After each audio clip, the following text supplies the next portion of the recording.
board chair at a client once told me that her organization had a 5-year strategic plan, a 3-year operating plan, and a 1-year budget. So I asked her how far back the organization's memory actually went. She paused, and then she admitted it went back, well, about 18 months, which was roughly the tenure of her average senior leaders. We plan in years. We remember in months. And then, well, we wonder why transformation never seems to take hold. Most of what we call organizational change happens on a clock measured in quarters.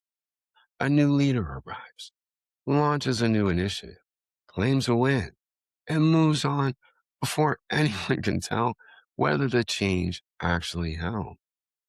But every so often, you meet someone who has stayed long enough to see the entire arc. Someone who was in the room when a decision was made, there again when it failed, and there a decade later when it finally worked. That perspective is rare, and it's exactly what today's episode is going to be all about. I'm Kevin Novak, CEO of 2040 Digital, professor at the University of Maryland, and author of the book, The Truth About Transformation, Leading in the Age of AI, Uncertainty, and Human Complexity, along with the Ideas and Innovations weekly newsletter. Welcome to the Human Factor Podcast, the show that explores the intersection of humanity, technology, and transformation, along with the psychology behind transformation success. Today's episode is called The Long Game, Leading Institutional Transformation Across Decades. To explore that question, I'm joined by someone with a vantage point almost no one in this field has. Tom Serena is the Chief Executive Officer of the American Gastroenterological Association, which is one of the most prominent medical associations in the country, if not the globe. Tom has been with AGA since 1994, and he has served as its CEO since 2010. Across that tenure, he has led the organization well beyond its traditional mission, into health equity through the Equity Project, into venture investment through the GI Opportunity Fund, into workforce development, and through multiple governance transformations. Very few leaders have guided a single institution through 3 decades of change. Well, fewer still have done it while expanding what that institution believes it is even allowed to do. Tom, welcome to the Human Factor Podcast. I'm grateful that you made the time today. Kevin, I'm honored to be invited. Thank you. That's a laudatory introduction is not deserved. Yeah, it is very much deserved. So, Tom, here's how I'd like to spend our time together. I'll bring a piece of research to each part of the conversation, and it's the format of the podcast. And it's looking at the way scholars have tried to explain why organizations change or they simply fail to. And then I'll turn it over to you because you've lived the reality that the research only describes from the outside. So I'll jump into the first segment. So let me start with a puzzle that organizational scholars have wrestled with for decades.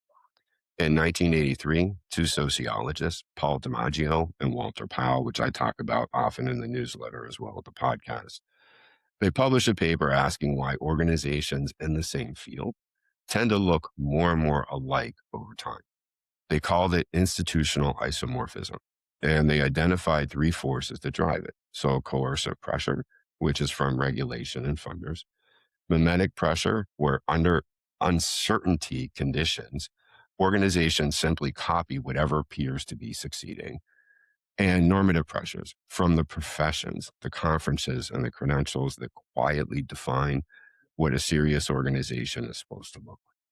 So the result is convergence, and medical associations, like organizations in almost every field, they tend to drift towards the same committee structures, the same programs, and the same language, and the same priorities. So my question, because I'm always asking long-winded questions, is about resistance to that gravity. So across your tenure, how has AGA navigated the pressure to conform to what every other association is doing? And where have you deliberately chosen a path that made AGA distinct, which you have, even when following the field would have been the safer and easier call? Yeah, I think there's an advantage to have been with the organization this long. The longer I'm here, the more I understand where the pitfalls, the risks, and the leaders who are willing to take a chance are. That's hard to do coming into an organization. You're trying to just keep your hand on the tiller and keep it Yeah. going, stay on course. So some of this is just forced on us, right? We have society is democratized in so many ways. We're doing this podcast, which we would have been in a very expensive studio in the past. Yes. Yeah, exactly. Yes. And that's no different with AGA. When I started, expertise and seniority rule. You would join the organization that your training director told you to, no, without questions. And that is now completely different. We have groups of members who are forming their own informal groups in Facebook because they want what they want rather than what AGA is offering. And frankly, you can see that in membership numbers. It's tougher to keep somebody Yeah. because now it's easy for them to form their own organization, everything from a Facebook group to their own 501(c)(3). Yeah. And we have to figure out what they want to keep them with an affinity for AGA. So some of that's been forced on us. Some of it's forced on us because of business models. The classic membership dues, publications, and education are all under stress. Frankly, it's medical education companies are nimble. They can move faster. We have all those things that you listed that we have to answer to. There's organizational ego involved in all of this. And you did a much more articulate way of describing the research, but that's all very real. But no money, no mission. And you need to pivot. Like I've learned from all these startups in our venture capital fund, it's taught me a lot. These guys don't wait around a long time before they make a change because they move to where the market's going. Before, I felt like the organizations, medical associations could make the market. That's no longer true. So how, because we talk a lot about the human factor on the show, and because of that tenure and the need to adapt, how do you facilitate? All right, no, let me ask a question this way: with having to lead that staff through all that change and that pivoting is not easy because people get used to what they're doing, and then the responsibilities change. So, what has led to your success in that regard? Depending on what sometimes a lot of times you need board buy-in, physician buy-in before you can ask the staff to switch business models. Uh, Some people want to change. They embrace change. They want to innovate, and some people want to hunker down, even if it's in an area that's in decline. There's always something you can do, but there's a part where you say it's not going to go anywhere. To be honest, I don't think you can convince everybody to change. You find the people who are willing and anxious to do something new, and we have a lot at AGA. That's been huge for us. And then people will go along when they see there's a vortex, there's some Yeah. leadership, and people will follow that. That's really cool. So Eric Hopland, who is the CEO of NAW, National Association of Wholesaler Distributors, was on a few weeks ago, and he talked about that in thirds. When he comes into an organization, he's really looking for the three thirds where there are those adopters, those people that want change, those people in the middle who are sort of ready for change, but are going to be the followers. And then the other third who is not ready for any change, but needs to be curated along by the other two thirds. That's a great way to frame it. And I can't imagine what it's like doing culture change. It's something we have 100 employees. I, I don't know how you change something in a large organization like that. That's a different level for me. Yeah, yes, it's a multiplication factor that's sometimes challenging. So that distinctiveness, it leads me to another tension because choosing your own path is one thing. Sustaining it while also keeping the core running is another problem entirely. I mean, you have an entire audience that has expectations of AGA and a variety of different demographics, all with their own needs sets, even based on the work that we have done with AGA.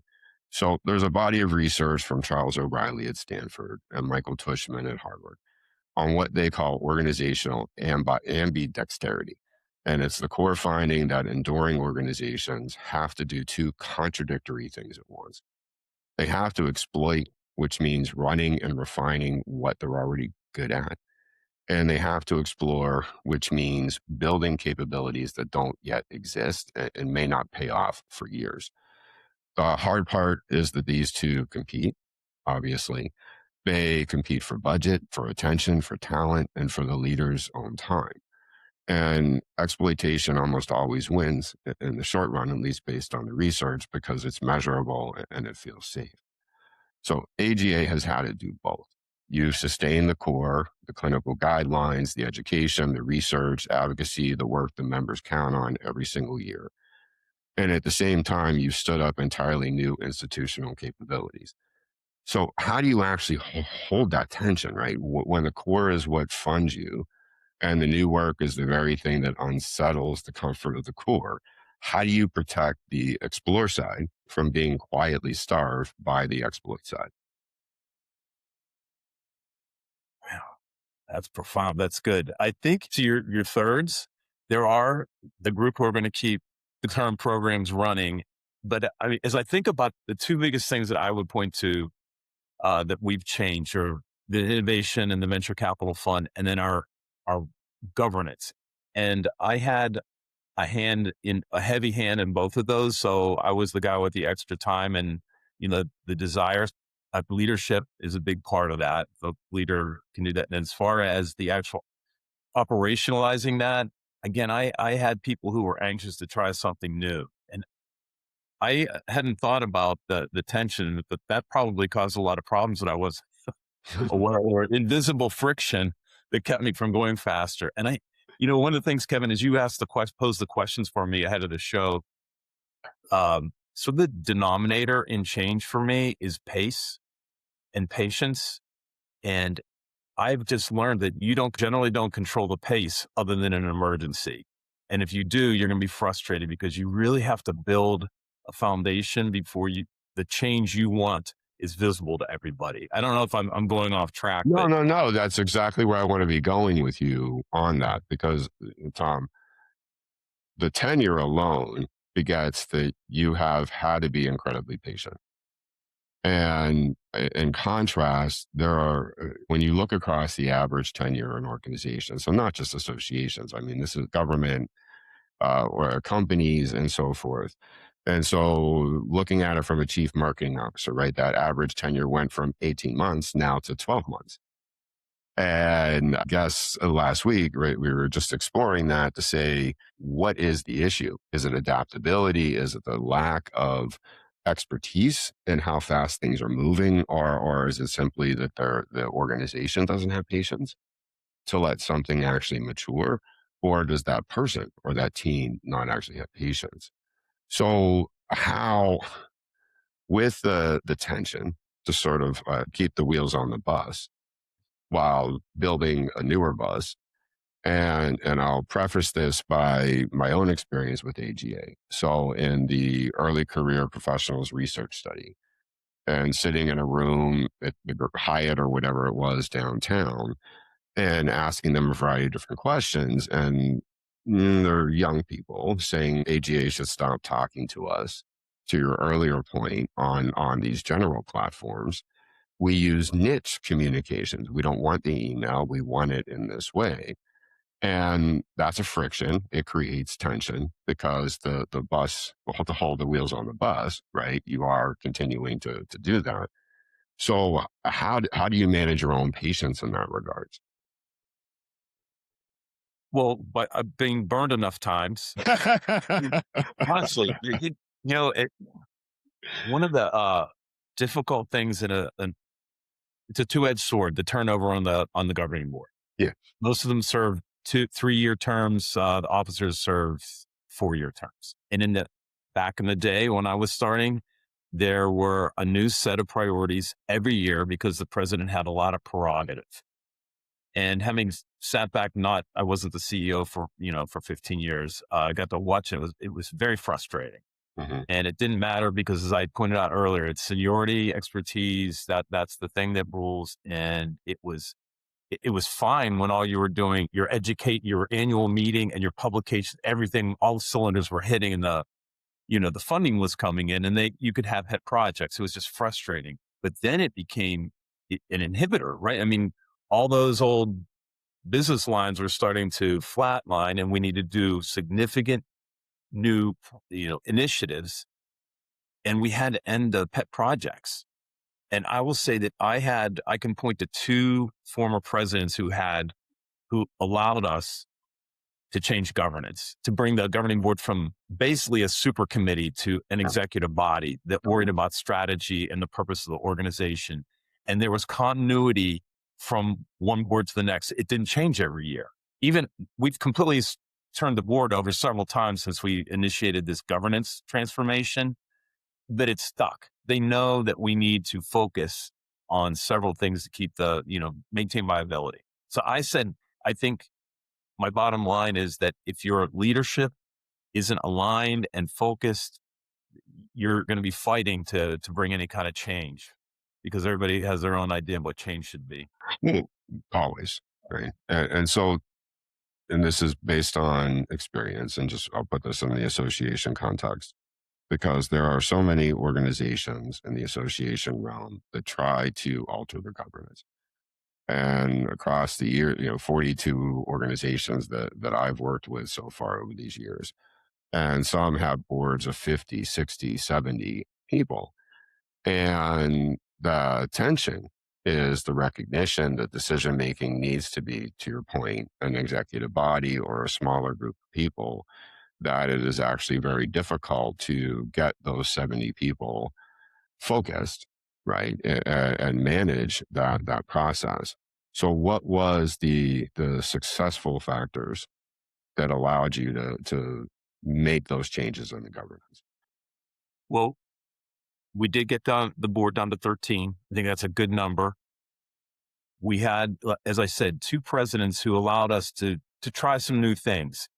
Before a board meeting be somewhat satisfactory because you'd come in with a list of decisions, you'd make Yeah, them, it was very black and white. But to be honest, it wasn't worthy of the brain power in the room. I mean, these are physicians, these are people who run hospitals, and we were asking them for very mundane decisions. But that's satisfying, right? Because there's a beginning and an end. The questions we turned to were more existential. I don't want to overstate it, but where are we going? Membership is flatlining, and publications, we have a lot of competition. yeah, And once they got into a sort of a mode of learning more about what's the industry and what's happening and getting time to think, they appreciated that because a lot of our physicians are curious people and they like that work. So I think giving me the opportunity to introduce a new way for the board to work and sort of show them that, yeah, this is a better way to do it. So that buy-in was huge. And if I had resistance, I'm not sure we'd be where we are today. that's awesome because it's not atypical. There always seems to be resistance coming from multiple groups. I mean, resistance is a very human thing. So, Well, some of these people are successful in the old system, and it's hard to tell them, like, we didn't change that. I said, but that system brought me here. It's almost, you want to yeah, avoid insulting them, but that doesn't work today because, Kevin, as you pointed out, you speak to early career GIs. It doesn't work that way for them. And if you don't bring that new blood into the system, your system is going to be ossified. yeah, And I think our board did recognize that. yeah. So it was interesting, Tom. So I gave a presentation at what is membership marketing, communication, and now technology conference for ASAE a few weeks ago. And it was about using psychological demographics. And one of the points I made, and there's a variety of research out there and in the association space where the questions have been to staff, do you believe in your value proposition? And I used that research to say that, well, if only 17% of association staff in the association industry believes that an association's value proposition is compelling, what do you think the audience is feeling about that? And so, to your point, there's a lag, I think, with many organizations where you have been forward thinking and very much pivoting and opportunistic to say, yes, membership is declining. There are other things that we need to be doing to adapt to the audience and what they're believing that we should bring to the table. Because you've built several things that simply didn't exist before. Let's start with one of the most significant, which was the equity project. And so, one thing the research consistently underestimates is timing. The same initiative can fail in one year, and you kind of hit on this earlier, and succeed in another. And the only thing that changed was readiness. The organization had quietly built the relationships, the credibility, the internal language, and the trust that the work needed in order to survive contact with reality. So I think of it as invisible groundwork, and the work that never shows up in an announcement, but determines whether the announcement means anything at all. So the Equity Project represents a real institutional commitment to health equity and gastro. But my question isn't really about the initiative itself, right? It's about what came before it. So, what made AGA ready for that work at the moment that it launched? And what groundwork did you have to lay to have in place? And again, maybe years in advance or years in circumspect, right? For it to take hold rather than become one more well intentioned program that quietly fades.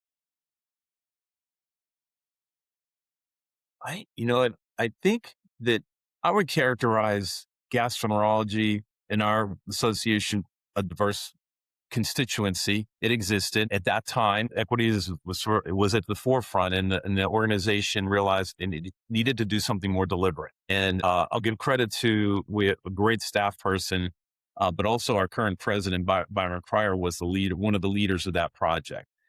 Uh, so you had a committed leader. And I think the other thing, well, I know the other thing that they did was just provide clarity about what we were doing. It wasn't, to your point, about creating a language. Mhm. They developed this tool that discussed several domains of equity and what we were trying to achieve, but they also identified a future state in this grid, and then the steps to get there. And I think instead of being glib and using sort of standardized language, they were very specific about what we were trying to achieve and how we're going to get there. And between that and when people know where we're going, they took the ball and ran with it. And it's been inculcated in the culture here. And that's where it started, just clarity and good leadership. So, let me ask about the GI Opportunity Fund, because nothing tests the institution's sense of what it's allowed to do quite like something like that.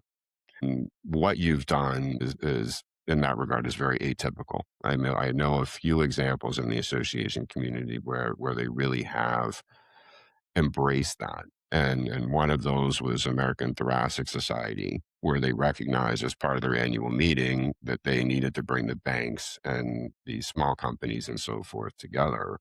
And now that's been 10 years. And I'm feeling old just even saying that because I helped do that back then. But it's been 10 years, and that event, that portion of the event has actually grown significantly. So there's a concept in institutional theory called institutional entrepreneurship. And it describes leaders who don't simply operate within the boundaries of what their institutions are allowed to do, but who actually moves those boundaries, who expand the definition of what counts as legitimate activity for an organization like this, right? It's genuinely risky because the moment you step outside that expected boundary, and with AGA's demographics, you do have those components that are looking at you to be what you are and what you always have been. So it's not what an organization like yours is supposed to do in perception by some in the audience. So a medical association entering venture investment is that kind of move. And the GI Opportunity Fund sits well outside the traditional boundaries of what it means to be a medical association. So, curious about two things here. What was the institutional logic that made the move make sense from the inside? And then, how did you build that legitimacy for it? How did you bring a board and a membership along to something that, on its face, sat outside the lines of what they thought they had signed up for or what they expected? So there are two parallel things going on. About 15 years ago, we formed a Center for GI Innovation and Technology, and it really was a recognition that startups were inhibited in GI for multiple reasons: funding, regulatory, clinical diligence. And so we would give advice to startups, and then we sort of say good luck. And that was it. Part one. Part two was I read a headline in 2014. The Cystic Fibrosis Foundation received sold their royalties to a drug they invested in for 3.3 billion. And I said, we need to sign up for that. Mhm, mhm. A, financially, that just got your attention. And B, it would complement our work in innovation. So this is a story of failure and failure and failure. So when I introduced the concept to the board, I thought I had everything lined up. I thought I had a compelling story, potential for remuneration. Also, it was mission oriented, and I had a great champion, former board chairman, who was well respected. And that idea went down in flames because we brought in a venture capitalist who was going to explain how it worked. This person spoke too fast, spoke with Yeah, jargon, almost spoke down to the board. yeah, And the board, it was like, no, it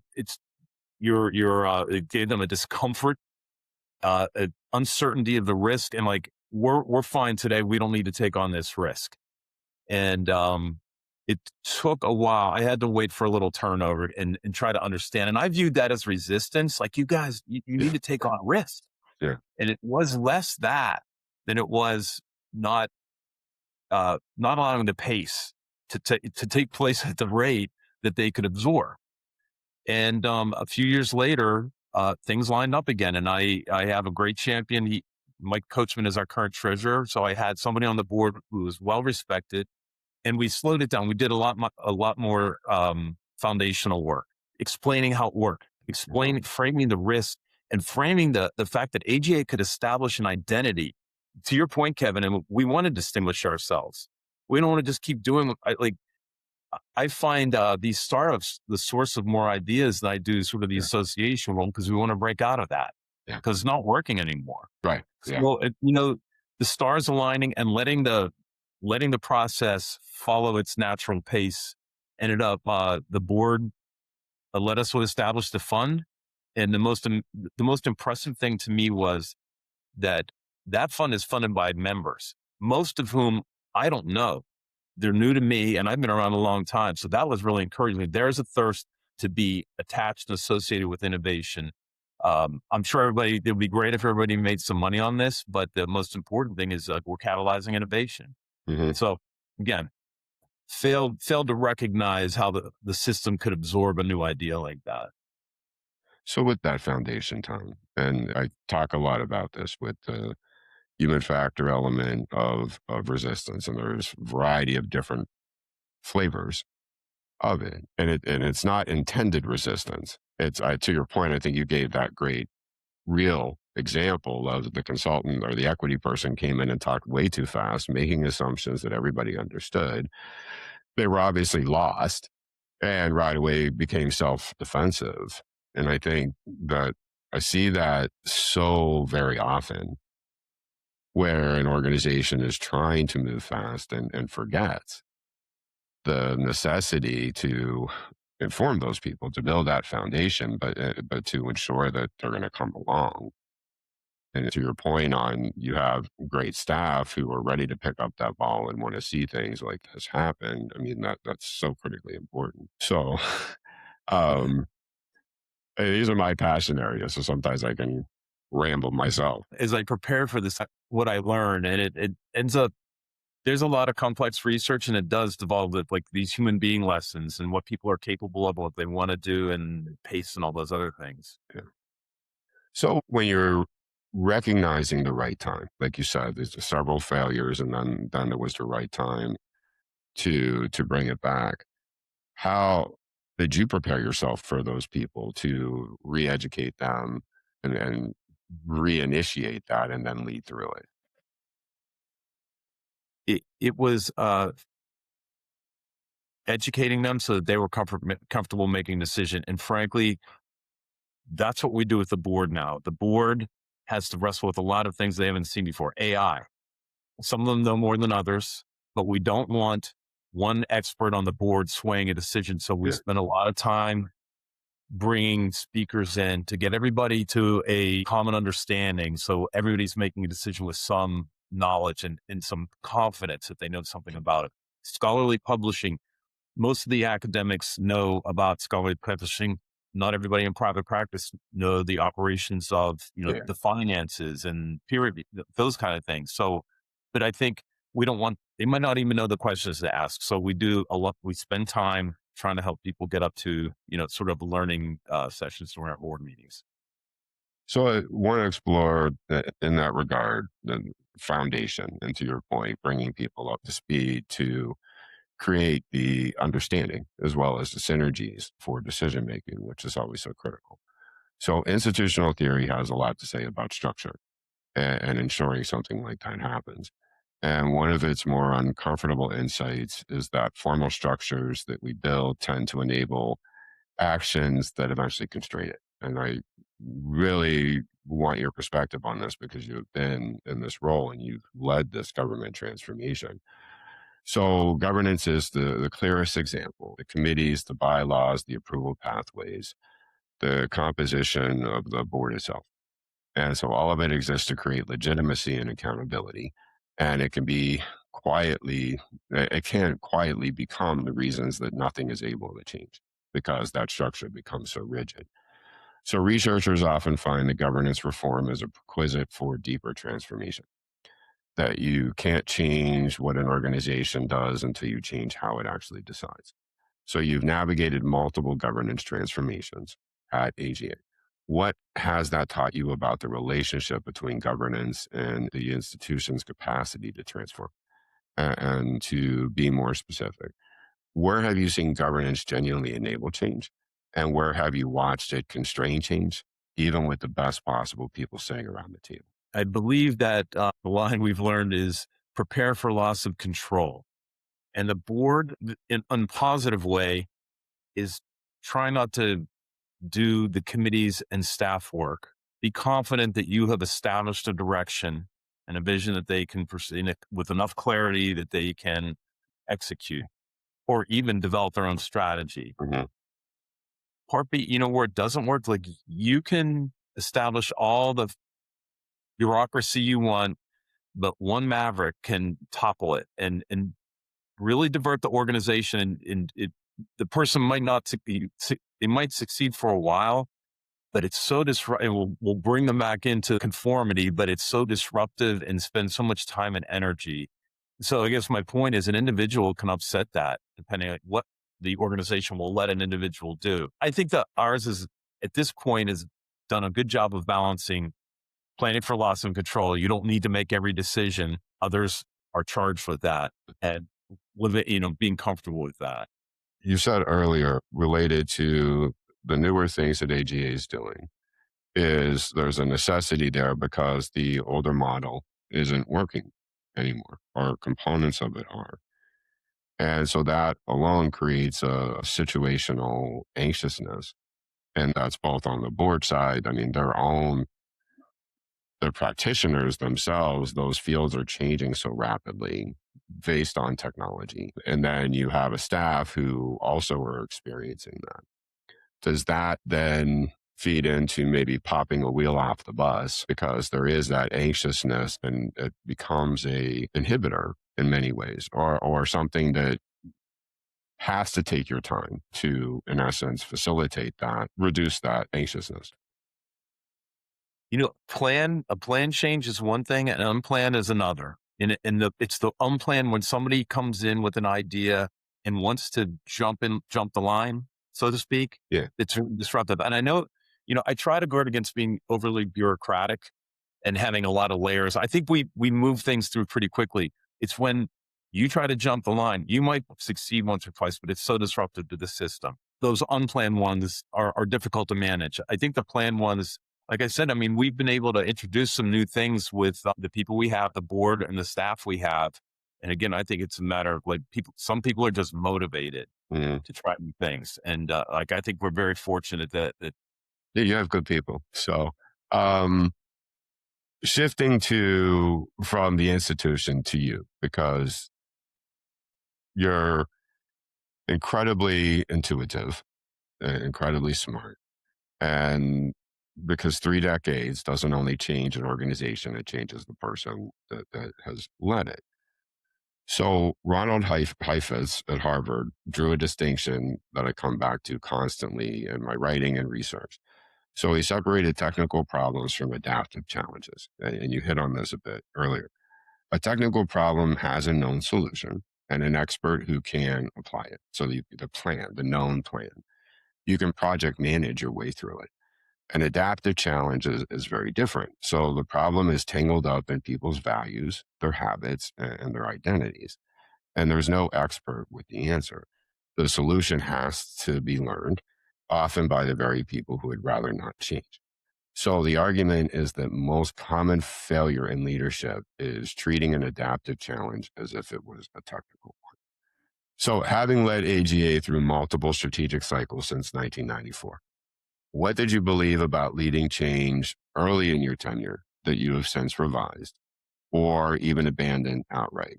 And so putting this another way, what does the version of you leading today understand that the version of you in the 1990s simply did not? So I want to give credit to my coach, Bridget Tyre. I badly needed somebody and guidance when I took this job, and I learned a lot from her and a lot from experience. And the first one I'd say is just self-awareness.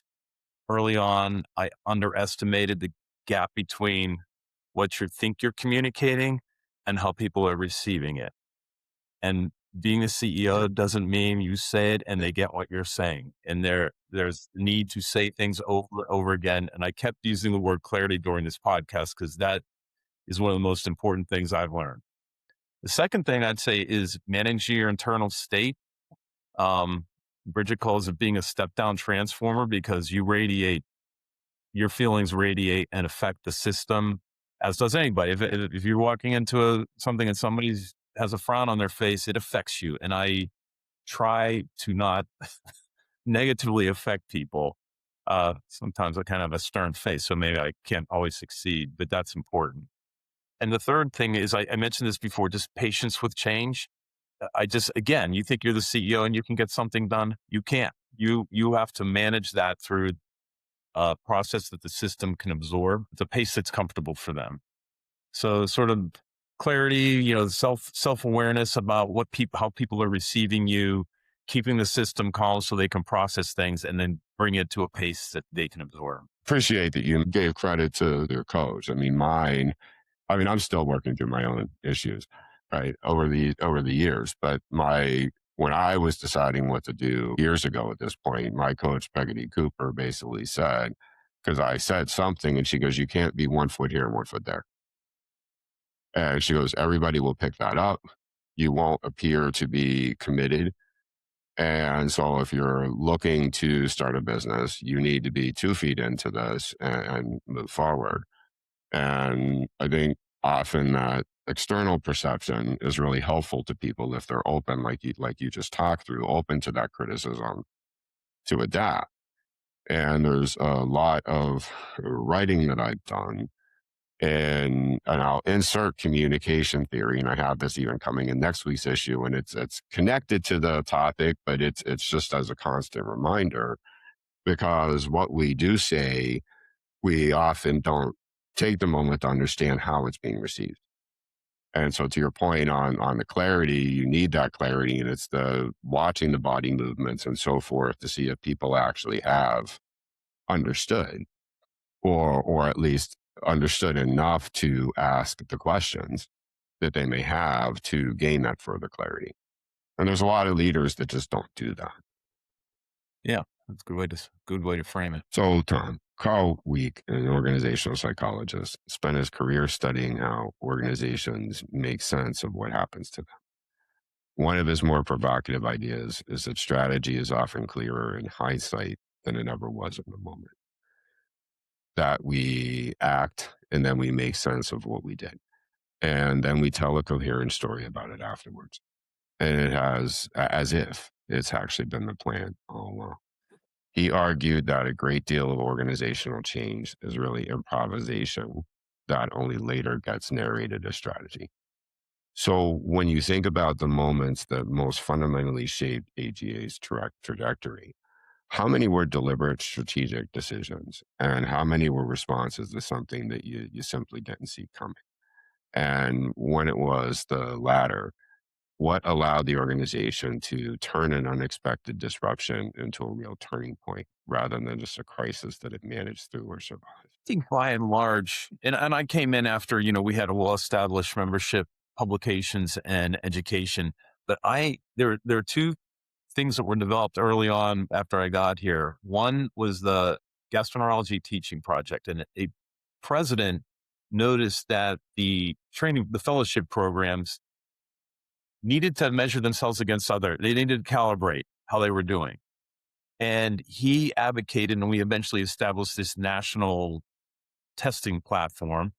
And it goes back to the late 90s, and it is a monopoly. Every training program in the country uses it. And I was like, wow, how prescient that was. But he was in it and he noticed the gap. The other thing was our self-assessment program. I don't think that's original. A lot of organizations have self-assessment. We started ours early, and that was very intentional, trying to meet people, prepare them for boards. COVID definitely was that crisis moment you were referring to, where we had to develop a process to develop guidelines quickly. And I think that was to our benefit. Even the venture capital fund was in response to us trying to do more than say, hey, good luck to a startup.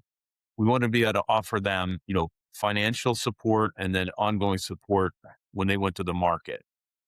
So by and large, they've been pretty deliberate. Good, good. If you have a lucky idea, though, I'm willing to try it. Well, I think the stability, right, and the expectability has been because of your leadership all these years, and just looking at different client organizations that are continuously riding a roller coaster, externally and internally, unfortunately, and that alone just creates so much friction and tension and inhibits where they need to go in a very dynamic world. So this brings me now to where I'd like to end to respect your time. Want to close with a question that I most wanted to ask you. So imagine a newly appointed CEO of a major medical association, someone with real ambition to lead genuine transformation, and not just the theater of it, but the real thing. And they have the energy. What they don't have yet is the one thing that you can hand someone in a briefing, which is time, which is in essence a teacher. What would you tell them about the patience that is actually required and about the mistakes that they're going to make, all of which are mistakes that might truly matter? And maybe most of all, about the invisible work, the years of groundwork that nobody sees and nobody applauds, that transformation across decades actually demands. This is funny you asked this question, because just prior to our recording this, I met a group of other CEOs, a small group that four of us meet and just sort of exchange stories. And we were talking about that this morning, because there's a lot of turnover in the association world right Yeah, now. yeah. But these people are all very long tenured CEOs, and we were talking about the first 90 days, and that there's a tacit handbook. And one of my colleagues said, I came in like a hailstorm. Think of my career, not to, I mean, some people are supposed to do a listening tour. I get that. And I would err on the side of, don't come in to transform. You find out what needs to be transformed. I mean, it took me a long time to realize our governance was, the way we're set up was hindering us, but that didn't come because I studied the board. I mean, I had to be immersed in it Mhm, for a while. mhm. Who are the players? Who's willing to come along? Who wants to make change? Where does the change need to take place? Learn that first.